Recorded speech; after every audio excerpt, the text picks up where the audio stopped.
ಬಾಟಲಿಯಲ್ಲಿ 100 ಕೆಂಪು ಇರುವೆಗಳು 100 ಕಪ್ಪು ಇರುವೆಗಳು ಹಾಕಿದ್ರೆ ಅವು ಏನು ಮಾಡಲ್ಲ, ಶಾಂತಿಯಾಗಿ ಇರುತ್ತವೆ.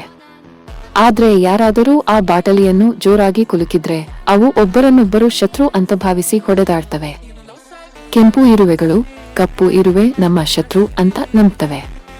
ಕಪ್ಪು ಇರುವೆಗಳು ಕೆಂಪು ಇರುವೆ ನಮ್ಮ ಶತ್ರು ಅಂತ ನಂಬ್ತವೆ. ಆದ್ರೆ ನಿಜವಾದ ಶತ್ರು ಯಾರು? ಆ ಬಾಟಲಿಯನ್ನು ಕುಲುಕಿದವನೇ.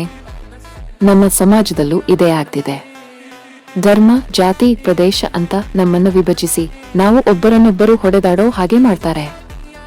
ಆದ್ರೆ ನಾವು ಹೊಡೆದಾಡೋದಕ್ಕೆ ಮುಂಚೆ ಒಂದು ಪ್ರಶ್ನೆ ಕೇಳಬೇಕು. ಈ ಬಾಟಲಿಯನ್ನು ಕುಲುಕಿದವನು ಯಾರು? Don't forget to subscribe.